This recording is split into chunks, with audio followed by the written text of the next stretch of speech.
ओम श्री गणेशाय नमः। आज हम आप सभी को संकट चौथ की पावन कथा सुनाने जा रहे हैं।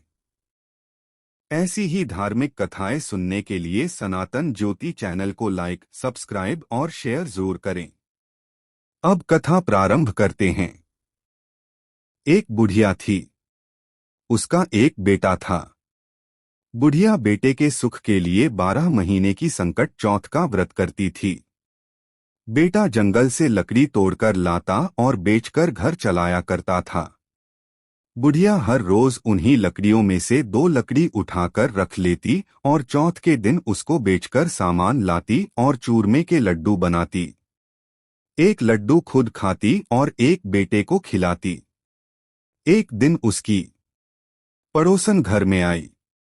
घर आकर उसके बेटे को बोली, तू तो कमा कर थक गया। तेरी माँ पीछे से चूरमा बना बनाकर खाती है। बेटा बोला, ऐसा नहीं हो सकता। तो पड़ोसन बोली, जाकर देख, आज भी चूरमा बनाया है। बेटा घर में गया, जाकर देखा कि माँ ने चूरमा बनाया है। तो बेटा बोला कि मैं इतनी मेहनत करके लकड़ी लाता हूँ और तू चूरमे बना बनाकर खाती है। मैं तो घर छोड़कर जा रहा हूँ। नहीं तो चौथ माता को छोड़ दे। माँ बोली, बेटा मैं तो तेरे सुख के लिए ही व्रत करती हूँ, चौथ माता नहीं छोड़ूंगी। इतनी सुनकर बेटा घर से जाने लगा। तो माँ बोली कि से तिलकुट साथ में ले जा और जहाँ पर भी तुझे भीड़ पड़ेगी या संकट आएगा वहीं पर तिलकुट डालकर बैठ जाना और कहना कि है चौथ माता, जो मेरी माँ मेरे नाम के व्रत करती हो तो मुझे संकट से बचाओ। वह तिलकुट बिखेर कर बोला, है चौथ माता, अगर मेरी माँ सच्चे व्रत करती हो तो मुझे रास्ता दो। इतना कहने के बाद उसे रास्ता मिल गया।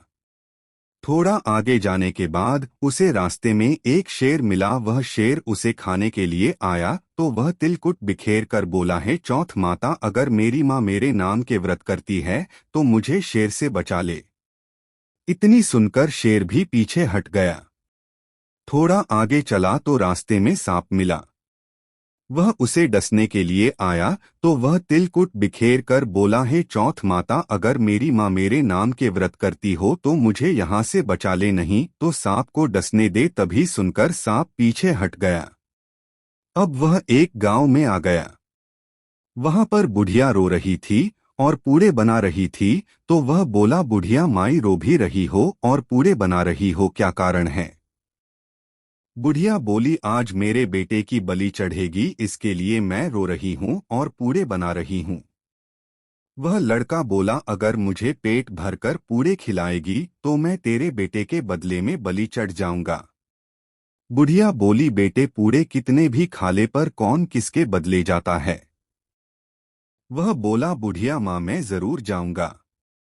उसने पेट भरकर पूड़े खाए और सोते समय बुढ़िया से बोला कि जब राजा के घर से बुलावा आएगा तो मुझे उठा देना।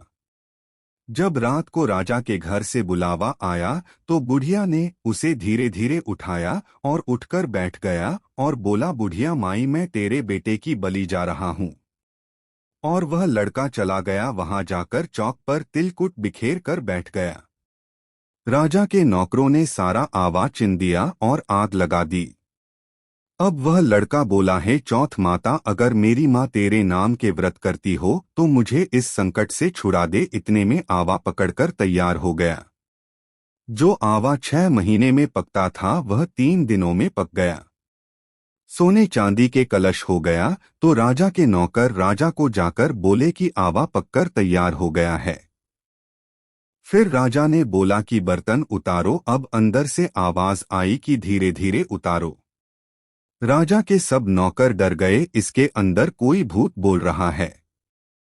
अंदर से आवाज आई, कोई भूत प्रेत नहीं है, जिसको बिठाया था वही बोल रहा है।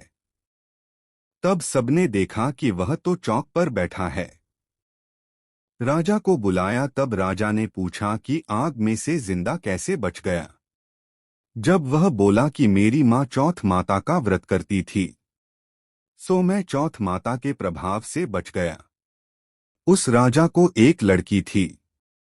राजा बोला कि मैं अपनी बेटी का विवाह तेरे साथ करूंगा। तो राजा ने अपनी बेटी का विवाह उसके साथ कर दिया। और वो वहां पर रहने लगा। कुछ दिन बाद राजा की लड़की ने उससे पूछा कि तेरे घर बार भी है क्या नहीं। तब वह बोला कि मेरे को मेरी माँ भी है और घर भी है। तब वह बोली हम अपने देश में जाएंगे। अब राजा ने उसे बहुत सारा धन देकर विदा कर दिया। बुढ़िया लकड़ी चुन चुन कर लाती और उनको बेचकर रोटी खाती। एक दिन पड़ोसन बोली कि देख तेरे बेटे और बहू आ गए और बहुत सारा धन भी लाए हैं। बुढ़िया बोली पहले तो मेरे बेटे को सिखा बहका कर निकाल दिया और अब कहती हो कि तेरे बेटे बहू आ गए। इतने में देखा कि बहू बेटे सास के पैरों में पड़ गए और बोले हम चौथ माता के प्रभाव से आ गए हैं। सारी नगर में ढिंढोरा पिटवा दिया कि बेटे की मां संकट चौथ का व्रत करियो तेरे चौथ करियो 13 नहीं तो 4 4 नहीं तो 2 2 तो सब कोई। चौथ माता जैसे बुढ़िया माई के बेटे का दुख दूर किया वैसा सब किसी को करो। इस प्रकार संकट चौथ माता की महिमा से बुढ़िया और उसके बेटे के सभी संकट दूर हुए। आप भी श्रद्धा से यह कथा सुने और सुनाएं। ऐसी ही पावन कथाओं के लिए सनातन ज्योति चैनल को लाइक, सब्सक्राइब और शेयर जरूर करें। जय चौथ माता।